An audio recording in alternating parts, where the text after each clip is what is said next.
So as a stunt coordinator or performer, is there stuff that you can specifically talk about where you're like, oh my God, I can't believe that's like how they showed that or whatever? Absolutely. You know what? Anyone who's not in the industry, it's just fun throughout. But for those of us in the industry, there were so many little Easter eggs in it. I mean, I can't remember how many times I turned to my girlfriend who I saw it with, who's been on set with me a couple of times, and we were just laughing at how accurate they were. Everything from what it's like actually being on set to you mentioned the first AD and the outfit that he was wearing it. I'm like, I'm pretty sure I've seen a couple of ADs wear that exact same outfit on how many sets. So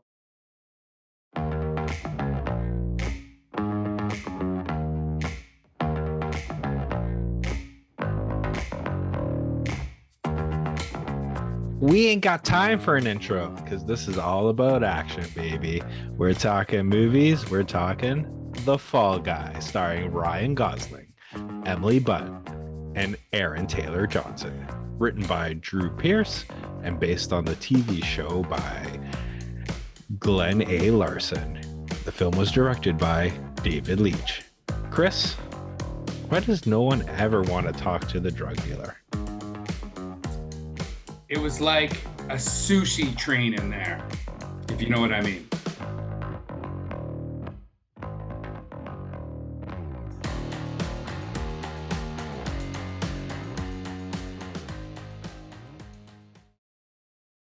Hey everybody, and welcome to this week's episode of How'd You Like That Movie?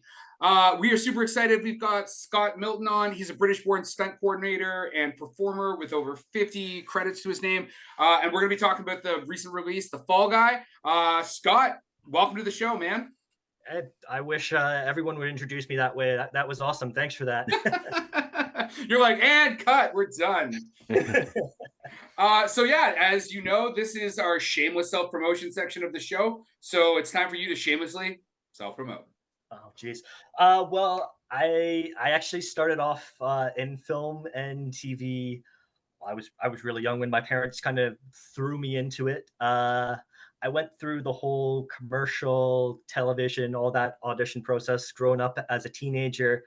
I kind of stopped for a while to go to school and then came back into it much later in life.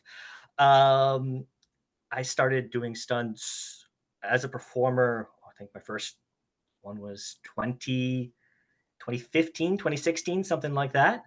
And I've been very lucky to be a stunt performer and stunt coordinator on a number of projects, both student, non-union, union since then.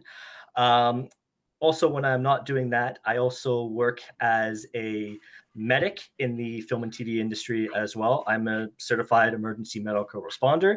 And since what is it now? Since 2022, I have kind of been operating on my own, running my own medical company on set, Entertainment Medical Services. So, yeah, that's a little bit about me. So you're saying you came from acting, like traditional acting, Yeah, going to auditions, doing that whole thing. yeah. I started. I think my mother took me to my first audition when I was 6 months old, and for a Huggies commercial, and it's been downhill ever since then. How long have you been in Canada? Because you were originally born in England, right? So Yes. So I have been here. I moved here just before high school. So I've been here, oh God, uh, getting close to 18 years now. okay, so most of this work has been here. Yeah, all of it has been, all of my work has been here in Canada. Yes. So I mean, I think for most people, the big question is, how do I become a stunt performer? So could you walk us through not only becoming a stunt performer, but then how you elevated or became a coordinator? Of course. So becoming a stunt performer is it's much more difficult than what people think. People always come up and ask me, what martial arts should I know? What should I know if I want to become a stunt performer? The I mean, I'm first really thing good at just falling down like by accident. Does that help? Or you see, I was just getting to that. The main thing I would say to people is learn how to fall properly. there is a science to it. There is a there is a way of learning how to do that properly. So for that, I would recommend taking any form of martial arts that require you to learn how to break fall properly. Same with stage combat as well. That is a great way to get into it. So a little bit about my martial arts background. I am currently a jiu-jitsu black belt and instructor. I also train and compete in karate, both Shorin Ryu and Shotokan. So I've had that, and I've worked with, I've been very lucky to work with a lot of great fight coordinators and stunt coordinators over the year, and I've really been able to learn from them. And the main thing that I've been able to learn from them is not only to give the director what they're looking for on camera, being able to come up with something that they really love and everybody enjoys, but the main thing is keeping everybody safe. At the end of the day, as long as nobody's injured, anything like that, I'm happy my job is done. And knock on wood, I've been very lucky with that so far. I was gonna say, if somebody does get hurt, doesn't it just go to your second job then? You're like, oh, no. Like I'm double dipping on that. But you're the local real estate guy. Yes, I am. I'm also the local contractor. See, I love it.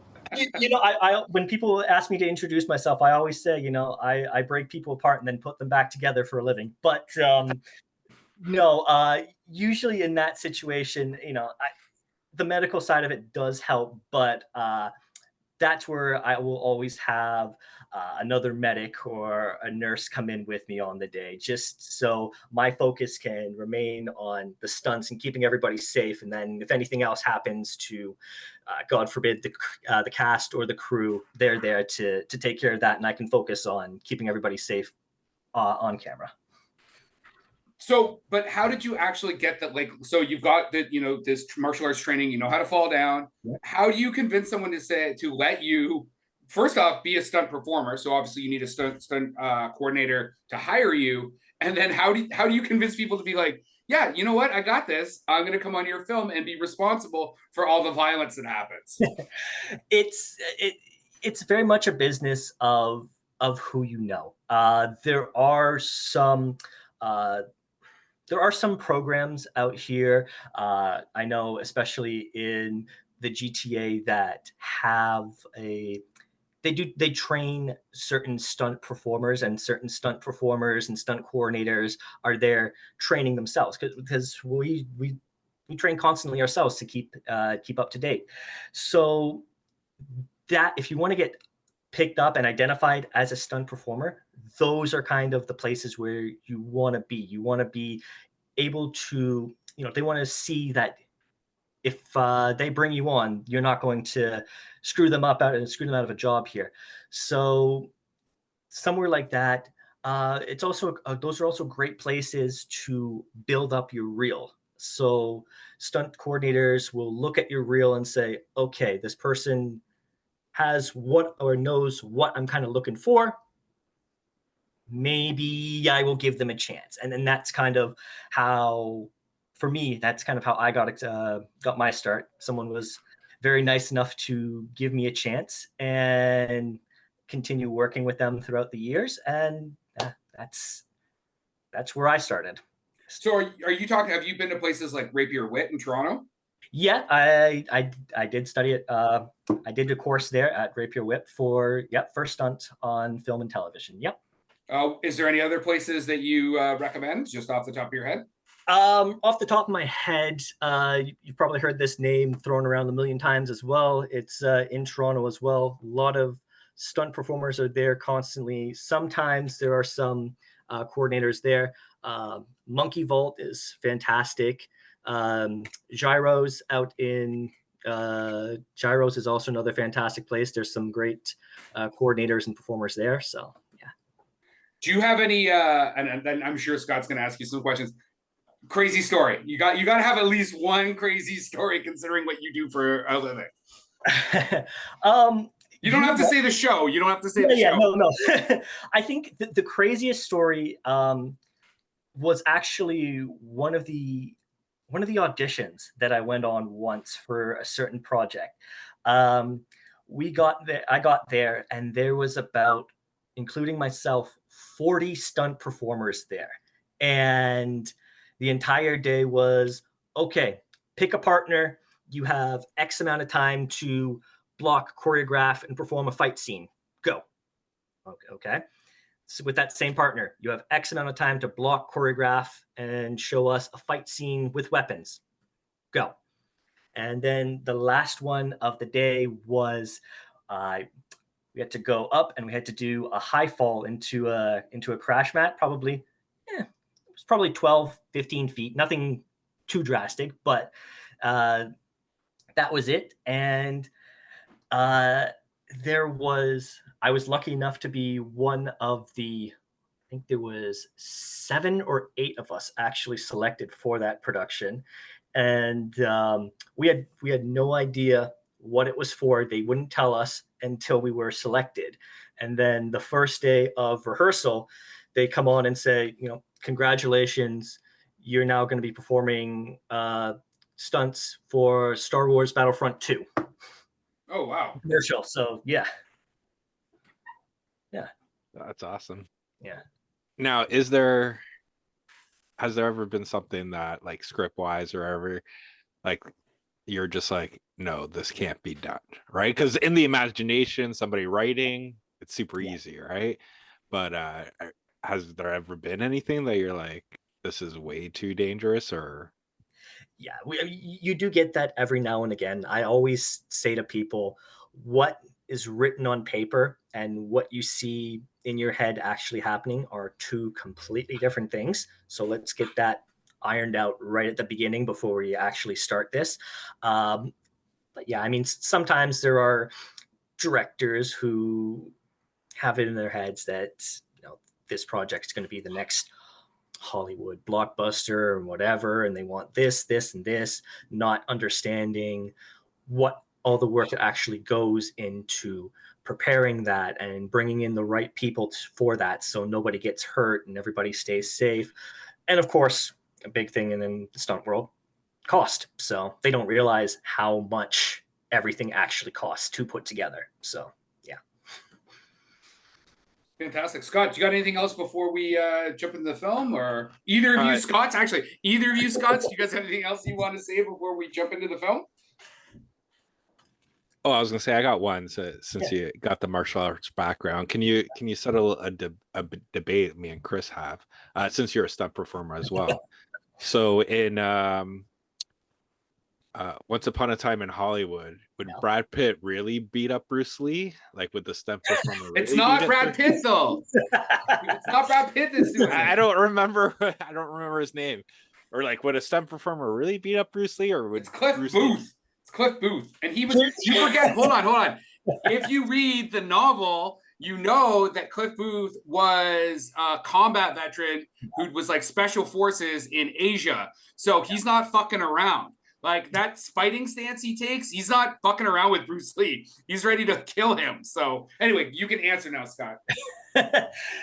Now, no knock at Bruce Lee, because Bruce Lee is, a huge inspiration to both the stunt and martial arts world. But here's the thing. I will be one of those guys, and I will say, traditional martial arts, it works to a degree in this age, but it is not.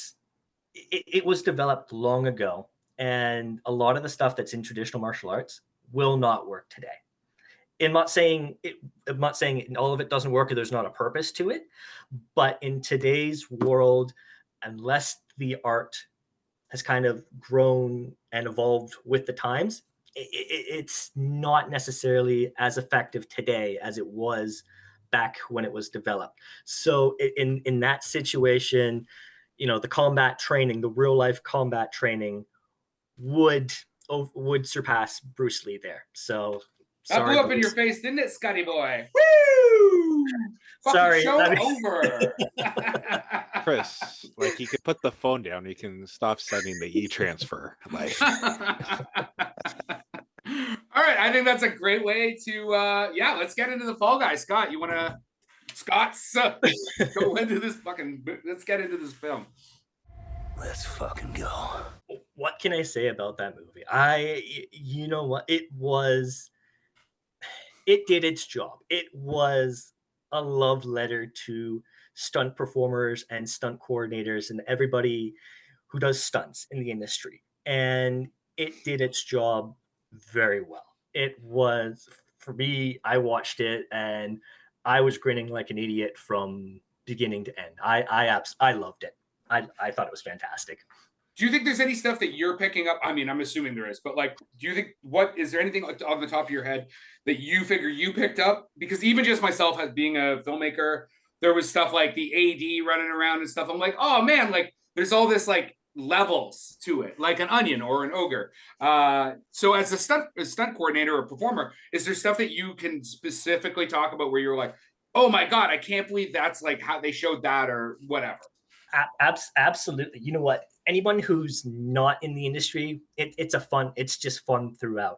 But for those of us in the industry, there were so many little Easter eggs in it. I mean, I can't remember how many times I turned to my girlfriend who I saw it with, who's been on set with me a couple of times, and we were just laughing at how accurate they were. Everything from what it's like to actually being on set to, you mentioned the first AD and the outfit that he was wearing in it. I'm like, I'm pretty sure I've seen a couple of ADs wear that exact same outfit on how many sets. So yeah, there was a lot of little Easter eggs like that. What was they had like a line and a carabiner on the end.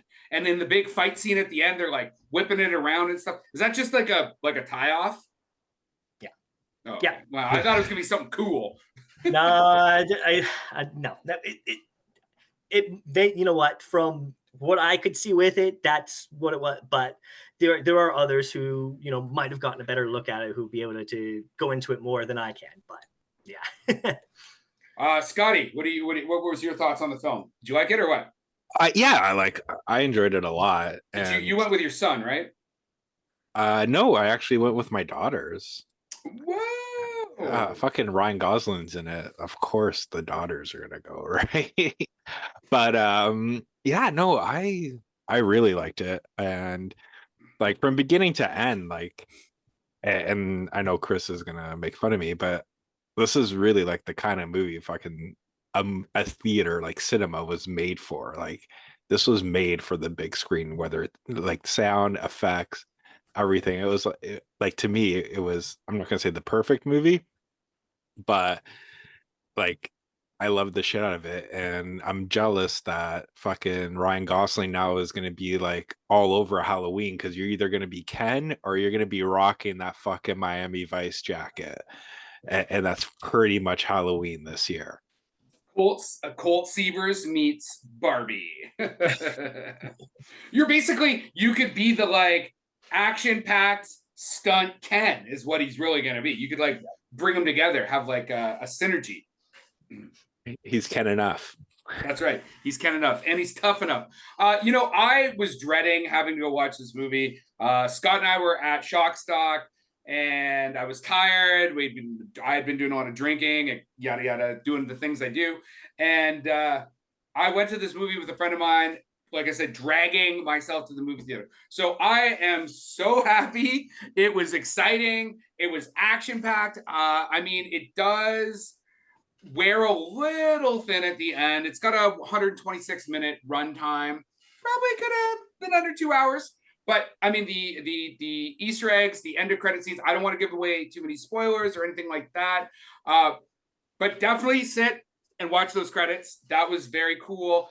But it was fun. Like, and I actually agree with Scott. This is the kind of thing that you should go watch it in a movie theater. Yeah, it's going to kill it on streaming service, but it is fucking action-packed, like from the jump.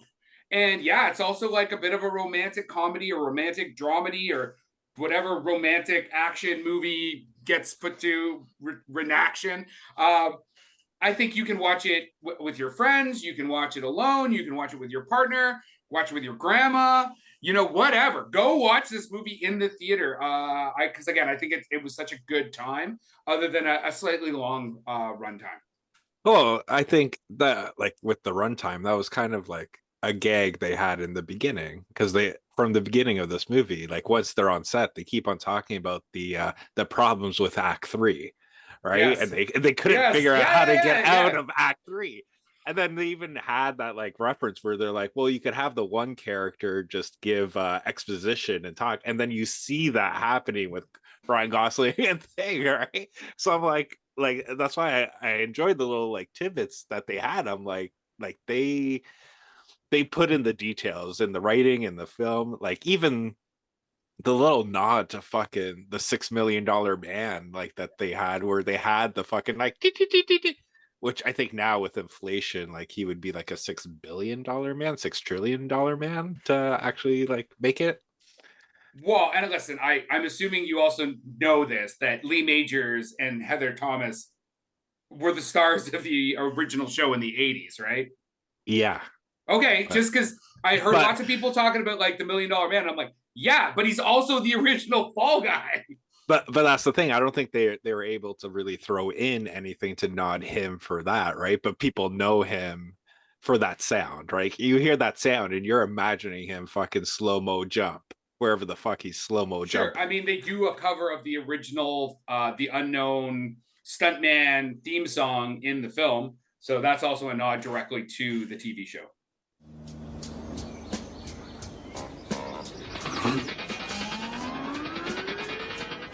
Hey, we have a guest too, so we should let him talk. No, no. What you guys are saying, I thought was completely spot on with it. Action wise, absolutely loved it. It's just there was every type of action sequence that you can think of was in it. It had the fight scenes, it had the high falls, it had wall hits, it had fire, the fire scenes. It had it all, and it was all done so well. It really was a joy to watch. The story aspect of it. I mean, story wise, it's they're not reinventing. It's not reinventing the wheel here. I mean, it was a pretty one of those stories that if you've taken any film studies or classes, or if you know anything about film, you can kind of see what's going to happen straight from the beginning right to the end. But I mean, it was a fun ride. I enjoyed it. Yeah, and I mean, if you're going into this and you're expecting my go-to is always like Schindler's List, I mean, you're probably in the wrong movie. Like, I don't know. There's nothing about the advertising. The advertising advertised this as exactly what it was. I actually think that the marketing campaign didn't do a good enough job of showing how comical it was going to be, or maybe I just misinterpreted it, because like I said, I was not excited to see this film. I was like, this is fucking stupid. And my concern actually is, so it's got an 82% from critics, got an 87 from the audience. That seems about right. It's at the time of this recording, it's done about 70 million. We'll see how it does going into the second weekend. But it's got $130 million, some say as high as $150 million budget. I mean, that's a long walk to get into the black on this film. And like, I don't know, man, maybe okay, outside of the stars, as I mean, you're someone who knows what this type of stuff can cost. Mm-hmm. Do you think there's a way to do this film for not $130 million? I mean, what was the original John Wick done for? Scott, do you know off the top of your head? No, but that's I'll look it up while you guys talk. I was gonna say, go ahead. No, I'm not. Here's the thing with all the stunts that were in it, and all this, and they did a very good job at the end in the credits, crediting all the stunt doubles, all the stunt performers, everybody who was involved with it, coordinators, fight coordinator, rigger. With all those people and with everything done, and to the extent that it was done, I don't see it being shot any less than that. And if it was shot any less than that, I would be worried about safety. Okay, so the original John Wick, $30 million budget. John Wick 2, 40 some odd million dollar budget. So this thing is like 3 or 4 times higher budget than the 2 John Wick films, not back to but I don't think in this case you can really compare and contrast John Wick to this, because there's no explosions, there's no like fire rigs, there's nothing like that. Like John Wick, especially the first 2, is more close hand to hand, just fighting. Sure. It's just him, you know, it's the mat. He's like Fury Road. He's just going from one point to the other, killing people over the dog. Yeah, and that's about it. Yeah, that boat scene near the end. Yeah, no way. That you wouldn't see anything like that in the original John Wicks. So.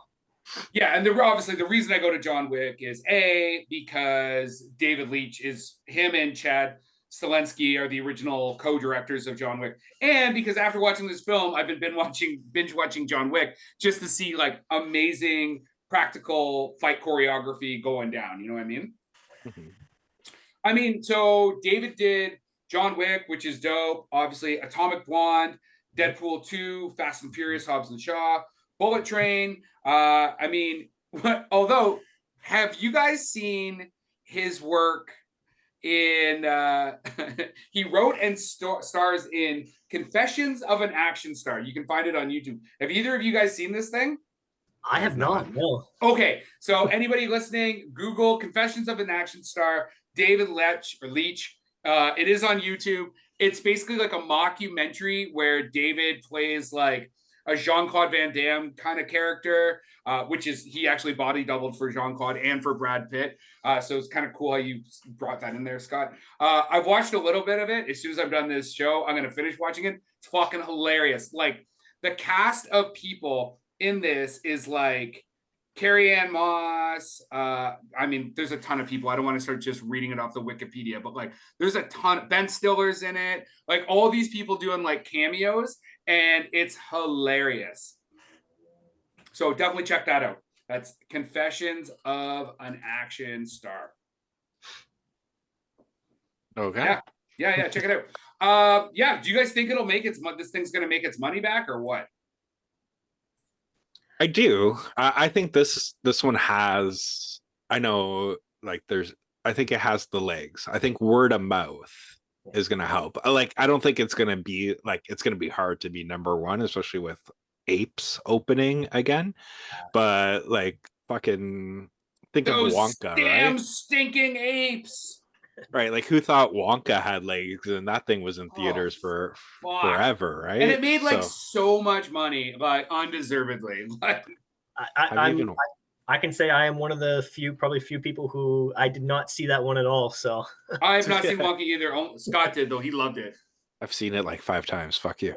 Yeah, because it came with an Oompa Loompa pail that he could, Oompa Loomp. Yeah, but yeah, so I can see it. I can see it having some legs. Like, probably will be number 2 this weekend. I can see it number 3 the weekend after that. And if there's like a dip in movies, I can see it coming back. Because yeah, I think it is good enough to do it. And I hope it doesn't like fall off quick and just show up on streaming. So this film was stuck in development hell from about 2010. And after seeing Ryan Gosling, who I think kills it in this, both him and Emily Blunt are on fire. They're perfect. Chemistry's great. Fantastic. Chef's kiss. I cannot see Dwayne "The Rock" Johnson in that title role, like in the lead. Because he doesn't have the same acting chops that Ryan Gosling has. What are your thoughts? No, I can't see that as well. And I think this is, from a stunt perspective, it's kind of with Dwayne Johnson as with his body type too. Ryan Gosling, despite he was in fantastic shape for this movie, don't get me wrong, but he's got he's almost got the, I want to say, the everyman height, whereas Dwayne Johnson is 6'4", pushing 250, 260 something. I mean, it's just some of the comedy aspects in it and some of the fights in it just wouldn't have seemed as believable with him compared to Ryan Gosling. Well, because The Rock is just going to be like, rah, and throw you across the room. Yeah. Well, and you expect The Rock to win every fight he's in on one of those movies. Yeah, I was gonna say, but if he's playing the fall guy, who would have been the actor that he's doubling? Because it would have had to have been somebody that big, right, for him to stop, like Vin Diesel. That's true. I mean, yeah, but I mean, they basically had to make up. Like Aaron Taylor Johnson is not more famous, but he plays like Tom Ryder, right? So they would just find some random big dude and give him like a cool Chuck Mason or something like that name, and then away we go, right? You're literally talking about the next James Bond here. Oh, don't even. It's gonna be Aaron. It's gonna be Aaron. I thought they already picked somebody. Oh, wait. I thought they already picked some dude. I'm pretty sure they picked him. Oh, okay. Well, there we go. And he was awesome in Tenet. Come on. Yeah, he was also really cool in Kick-Ass. Actually, he was very good in Nocturnal Animals by Tom Ford. We haven't done it on the show yet, but as everybody knows, I'm a big fan of Tom Ford's film work, so check that out. Is there anything else you guys want to talk about? Oh, actually, so this thing in its Wikipedia, most canon roles in a car with 8.5 for a film, and so it made the Guinness Book of Records. That's how many times they like I said, there's an insane amount of stunt work in this film. I don't think I can actually get, seriously, audience, if you're listening to this, just hit pause, go watch the fucking movie. Just go watch the movie. Leave your kids at home. They've got devices. They'll be fine.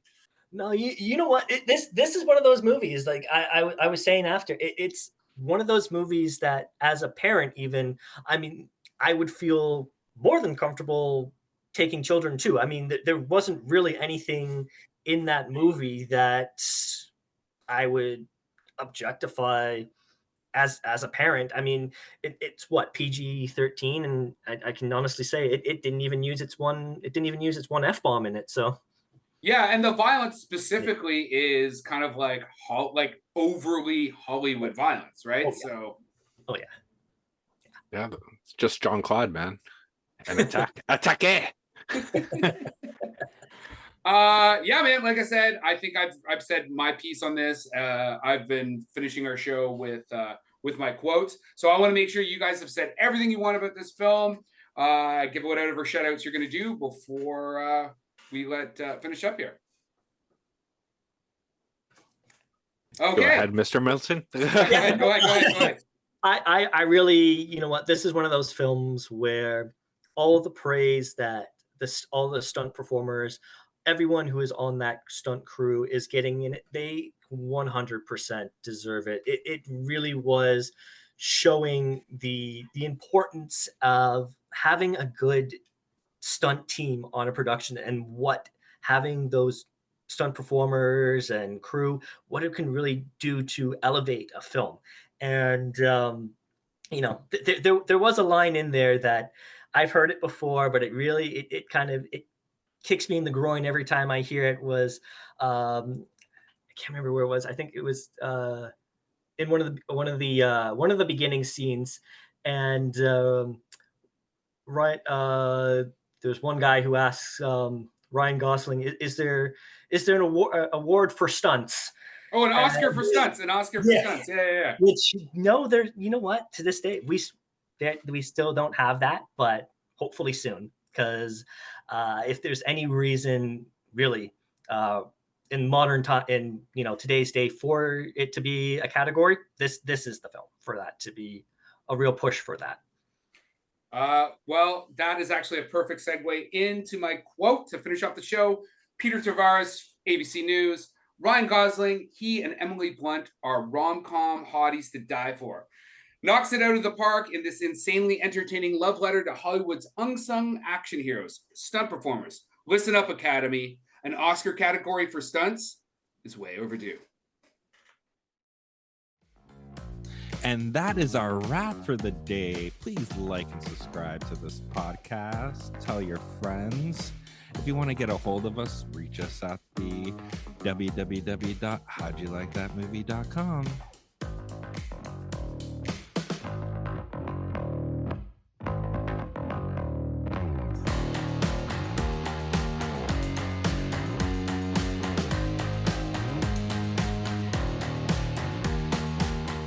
Yeah, thanks. Yeah, that it definitely fucking is. Because you're Fast like, and Furious. Yeah. if you guys, you're like, You're literally like, hey, you two have anything else to say before I go into my quotes? So our guest got to say something, and then right before I'm about to, you're like, fuck it, here's the quote. So You're say, like, over. listen, Scott. You're kind of a co-host. Say what you were gonna say. I'm gonna say fuck you, Kris. That's what I'm gonna say. Fuck you. You know, I was just thinking maybe we'd, you know, go to the beach, grab some fucking towels or something, right? And some that's margaritas. All, that's all we go. There's no time for spicy margaritas with Scott. Yeah, seriously, go watch this movie. First, listen to this podcast. Pause it. Go watch the movie. Make sure you're past the first 30 seconds so we get the analytics. It's all about the analytics.